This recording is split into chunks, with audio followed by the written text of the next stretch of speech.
Again, little whammy bar stuff in there. Okay, so that's going to be your pre-chorus. Now we move into the chorus. Let me play it for you. Sorry, excuse me.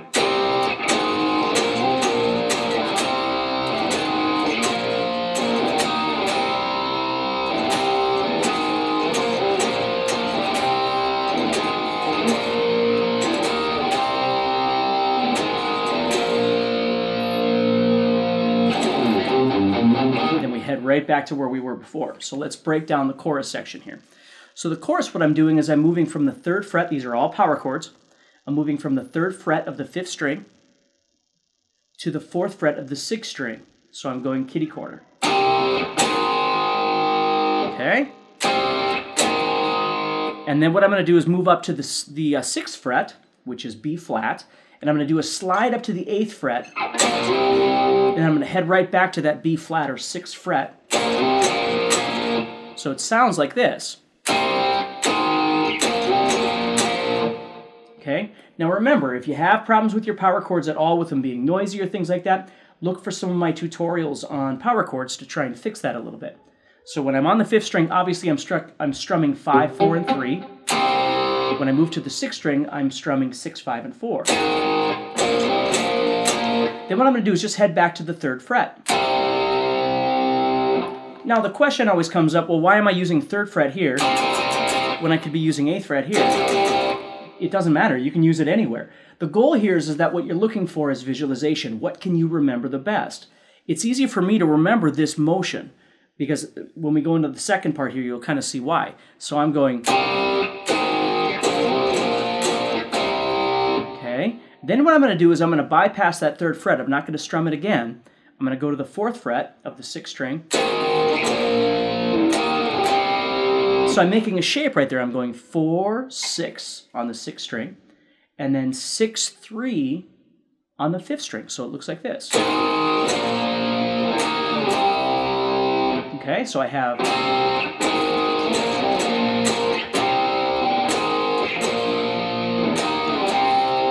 Then I do it again.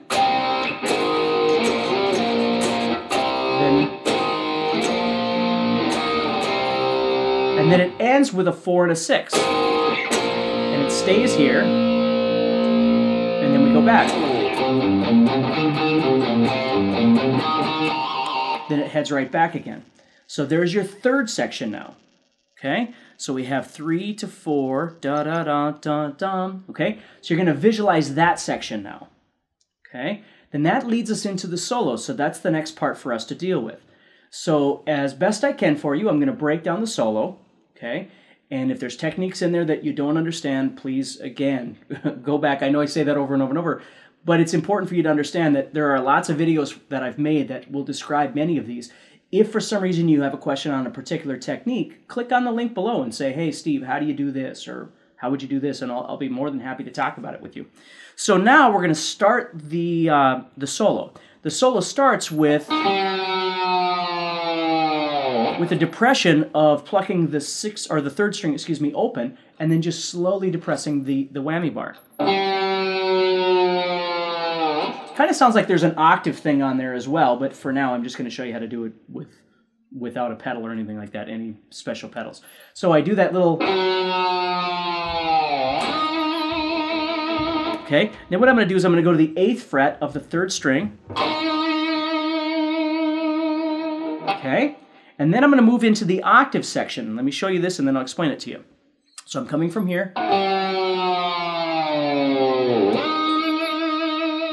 You'll notice what I did was I just hammered on the 8 and let the whammy bar back up. You know, if you want to pick it, that's perfectly fine too. So now we have this part.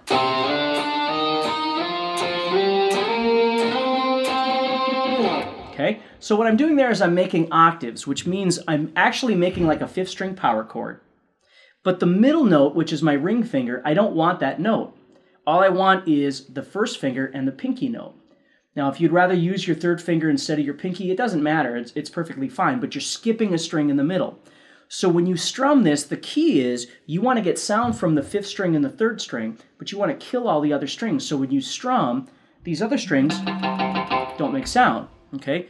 you're killing those with your finger there. You're deadening those strings. So when I strum,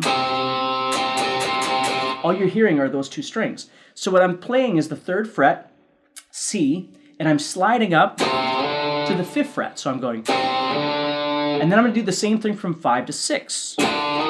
Same thing from 6 to 8. Same thing from 8 to 10. So it sounds like this.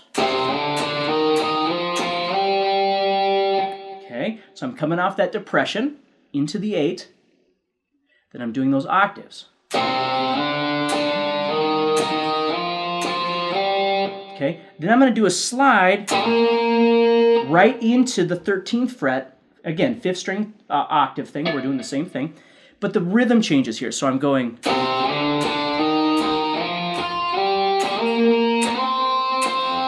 So when I'm on the 10th fret, sliding into the 3rd fret, I'm going right in. And then I'm doing the same thing from 13 to 15. So I have. And then I'm plucking the 15th fret octaves again. So it sounds like this.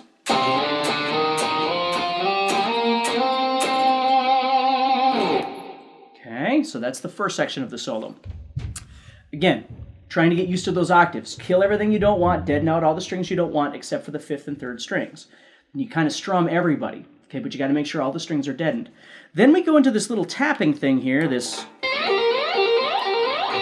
Okay, what's happening there is, again, if you know your C minor pentatonic, I'm back there again. I'm on the 8th fret of the 2nd string with my 1st finger, and I'm on the 11th fret of the 2nd string with my pinky. Now, some people like to use a ring finger, whatever's comfortable for you. I'm going to use my pinky. Okay, and then what I'm going to do is I'm going to use my middle finger, and I'm going to tap on the 13th fret of the 2nd string. Okay, so this is a little bit tricky, so I want to show you this, okay? So what I'm going to do is I'm going to tap that note, then I'm going to slide up, so like this. And once I've slid up, I'm going to pull off with my finger. I'm just kind of pulling it off. And then that means the note that you're hearing now is the 11th fret, which is my pinky.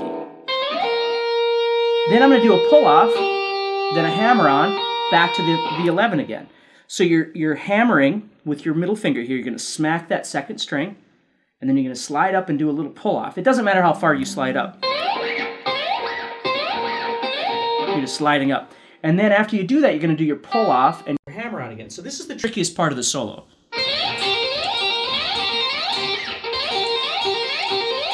Okay, so it's a timing thing. You're going to slide up.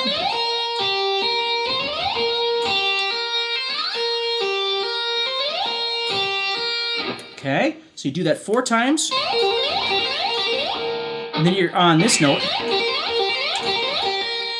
And he does a couple little whammy digs again. So you have. And then he goes. So right there, you're playing the 8th fret with your 1st finger on the 2nd string. Then you're going to the 11th fret again. But you'll notice this time I'm going to it with my 3rd finger. And the reason is I'm going to be doing a bend in a little bit. Okay, and when I do my bends, I want to be on my 3rd finger and use my other 2 fingers to help me press up. So I'm going. So I'm doing my little movement there. Couple of depressions and then. Okay, now we're going to move on. We're going to do that same bend, but we're doing what's called a unison bend, where I'm going to do that same bend on the 2nd string with my 3rd finger, but I'm going to the 1st fret, or excuse me, the 1st string, 8th fret with my 1st finger. So on the 2nd string, I've got my 3rd finger, on the 11th fret. I've got my middle finger on the 10th fret, because those 2 fingers are going to press that string up in the air. And what I'm going to do is I'm going to pluck both these strings at the same time. It's called a unison bend because when you bend that 2nd string up, it's becoming the same pitch as the note you're playing on the 1st string with your 1st finger. But the trick is make sure you get out of the way with the bottom part of your fingers here, because if you're touching, if this part of your fingers is touching back here, okay, then you won't hear that 1st string. You want to hear them both like this. See how it becomes really kind of distorted and mudgy, and then all of a sudden it becomes unison? That's what you're looking for. Okay, so you're coming off that tapping thing, you're coming off that bend, then that same bend again, but you're heading down to the 1st string, 8th fret, unison bend. Okay, then he comes down and he does this.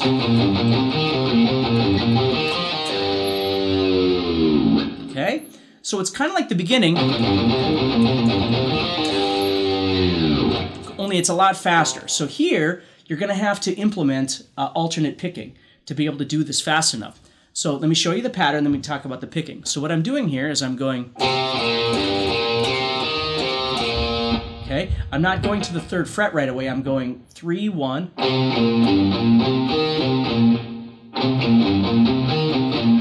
okay,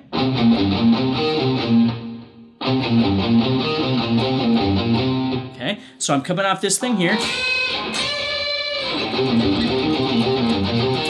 So the first one goes, so I'm going 3, 1, 3, 1.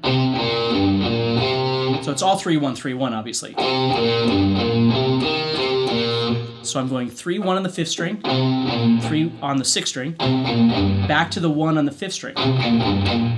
Okay, then I'm going to go upward. I'm going to go 3, 1 on the 4th string, then back to 3, 1 again.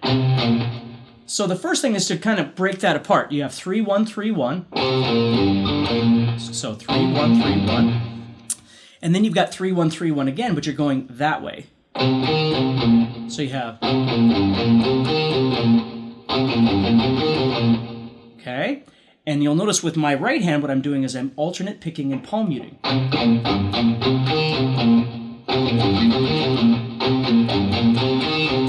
And again, another technique. That's what's so great about this song, is it's got so many subtle techniques that we really need to learn for rock and roll. Then the second time he does that, he does exactly the same thing, but he ends with a 3, 1 on the 4th string instead of the 3rd string. Excuse me, instead of the 5th string. Okay, so let me play that whole thing nice and slow, and if you can play along with me. Remember, it's all just 3, 1, 3, 1, but we're shifting strings. Then we start all over.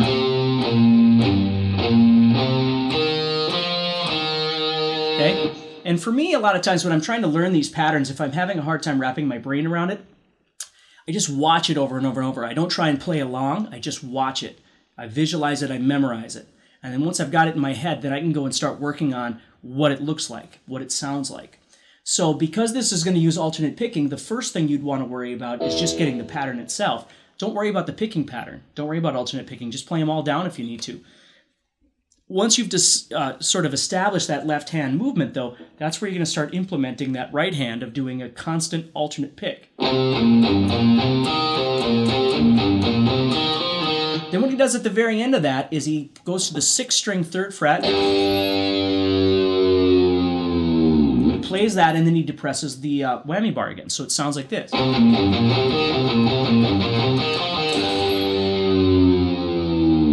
Like that. Okay, and then we're back into the chorus after that. Everything, it's all the same stuff after that. So the only thing that's different is at the very end, the initial melody comes back, but he doesn't change the rhythm of it. He just keeps doing this thing.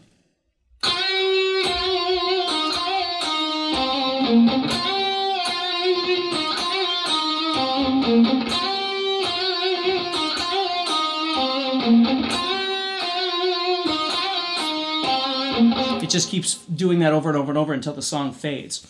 So that's pretty much all of the song. What I'd like you to do is again, break it down. Let me know if you have any questions about anything. Make sure that you click on the link below if you have anything that you'd like me to learn or anything you'd like me to discuss. I'd be more than happy to do that. So take care.